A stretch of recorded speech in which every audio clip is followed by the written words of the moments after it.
Well, if you haven't done so already, you're probably asking yourself, what the heck is he doing up there? Rather than give you the long story, the short answer to that is, this is what happens when you can't say no to Elizabeth. Okay? Or as Rebecca says, you've been volunteered by my mom. Actually, when Elizabeth first talked to me about serving in this role, I told her I'd have to think about it. And that was until later that same evening. I was actually flipping through some movie channels, and I saw that I could catch the end of Mr. Holland's Opus. How many of you have seen that movie? Okay, good number. It happens to be one of my favorites, especially the ending of the movie. Let me set the scene for you if I can. Glenn Holland is played by Richard Dreyfuss, and he's a talented musician and a composer, and he accepts a high school position, a teaching position in the music department in the 1960s. Now, teaching classical music at that point in time was a real challenge until he used rock and roll to make music more interesting for his students. He became so involved with his teaching and the lives of his students that he didn't have time to work on his own unfinished symphony. Some 30 years go by, and major budget problems hit the school system, and it resulted in the music program being eliminated. And Holland is begrudgingly forced into early retirement. On his final day, he packs up his personal belongings and he enters the school auditorium where hundreds of his former students have actually secretly returned to celebrate his life. They give him a rousing standing ovation. Then the governor of the state, who was a former student, addresses the gathering saying, "Mr. Holland had a profound influence on my life, a lot of lives that I know, and yet I get the feeling he considers a great part of his own life misspent. Rumor had it he was always working on this symphony of his, and this was going to make him famous, rich, probably both. But Mr. Holland isn't rich, and he isn't famous, not at least outside our own little town. So it might be easy for him to think himself a failure, and he would be wrong. I think that he's achieved a success far beyond riches and fame. Look around you. There's not a life in this room that you have not touched, and each one of us is a better person because of you. We are your symphony, Mr. Holland. We are the melodies and the notes of your opus, and we are the music of your life." So right now, I'd ask each of you to stop and think for a minute and identify a few people who've deeply touched your life, perhaps as a child, a young adult, or later on in your life. What impact did they have on you? Perhaps on your moral compass, or on your faith, or in your career, or in some other very meaningful way. What a blessing it was, or perhaps still is, to have had them in your life. So now the question is, what have we done, and what can we still do to pay it forward? We get a lot of help from the Bible to answer that question. First, look at how Christ entered the world. At the time, people were expecting that the Messiah would be a powerful warrior, a prince or a king, certainly royalty who could lead with a strong hand. Instead, Jesus was born in a stable to parents of modest means.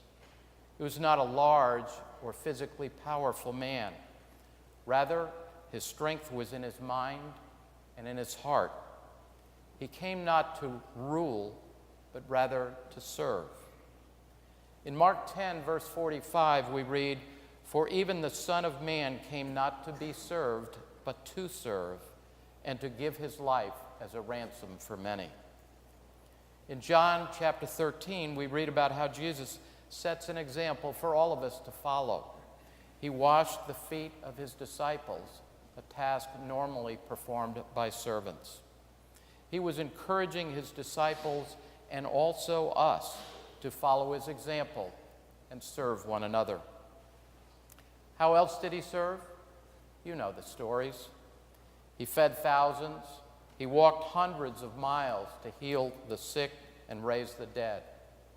He stopped to touch and heal a sick woman. He helped a blind man be able to see again.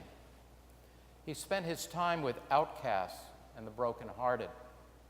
He preached love and forgiveness, not hate and revenge. He prayed for everyone, including those who would eventually betray and persecute him. No task was ever beneath Jesus, and no person was ever unworthy. So how do we serve? As individuals, many of you have been or are teachers or staff in schools, or healthcare professionals, or community volunteers where you serve and touch people's lives every day. Sometimes that work is frustrating, but other times it's enormously satisfying. How do we serve in our congregation? Today we have some 300 resident members of our church. Out of that number, over 1/2 of you have served on diaconate, and over 1/3 of you have served on session. If I were to add in all those other folks serving in Christian education, child care, the choir, ushering, and other volunteer roles, I'd have to say that virtually every member of this church is serving our congregation in some meaningful way. How do we serve our community and the world? We're blessed to have a number of wonderful programs in place. Our 10 cents a meal program last year raised over $5,000 to help provide meals to people in our own presbytery. Our backpack program supplies weekend meals regularly to up to 35 students who otherwise would not have enough nutritious food to eat. Our youth club program gives school-age children wonderful activities on Wednesday afternoon. Every year, we provide scholarships totaling over $10,000 to deserving students to help them fund their higher education. We provide funding and volunteer manpower for Homes of Hope, which has done an exceptional job transitioning people from potential homelessness to becoming productive members of our community. We provide funding and serve meals at the Community Inn and Community Table. Our necklace program to provide infant formula to mothers in need in Africa has been an amazing success. That program has sold over 7,000 necklaces and has raised $38,000 in the past 6 years. We provide Montaña de Luz in Honduras with financial support and annual mission trips providing manpower for major projects. We do the same for the Moani mission in Zambia, although trips are somewhat less frequent now. Importantly, we funded a well several miles from the mission so that school children and villagers in a rural area wouldn't have to walk so far to access clean drinking water. Despite all this wonderful work and other work that I didn't mention, the sad truth is that even more needs to be done in our community, in our world, as we battle illness, loneliness, hunger, poverty, and homelessness. I view it as an opportunity for all of us to continue to find more ways to serve. Like Mr. Holland, the music teacher, serving others may not make you rich or famous, but what a wonderful feeling it is to touch the lives of other people so that they can be the music of your life. So how else do we serve others? Our scripture lesson from just a few moments ago gives us more clues. In Romans 12, it says, "In His grace, God has given us different gifts for doing certain things well. If your gift is serving others, serve them well. If you are a teacher, teach well. If your gift is to encourage others, be encouraging. If it is giving, give generously. If God has given you leadership ability, take the responsibility seriously. And if you have a gift for showing kindness to others, do it gladly. And when God's people are in need, be ready to help them. In closing, I'd like to share with you a poem by Linda Ellis entitled The Dash. Perhaps it will help stimulate your thinking about how we are called to serve and to touch the lives of others. I read of a man who stood to speak at the funeral of a friend. He referred to the dates on her tombstone from the beginning to the end.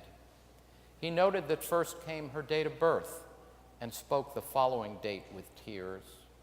But he said what mattered most of all was the dash between those years. For that dash represents all the time that she spent alive on earth, and now only those who loved her know what that little line is worth. For it matters not how much we own, the cars, the house, the cash. What matters is how we live and love and how we spend our dash. So think about this long and hard. Are there things you'd like to change? For you never know how much time is left that can still be rearranged. If we could just slow down enough to consider what's true and real, and always try to understand the way other people feel, and be less quick to anger, and show appreciation more, and love the people in our lives like we've never loved before. If we treat each other with respect and more often wear a smile, remembering that this special dash might only last a little while. So when your eulogy is being read, with your life's actions to rehash, would you be proud of the things they say about how you spent your dash? God's people are in need. If you use your gifts to serve others, you will be very proud of how you spent your dash.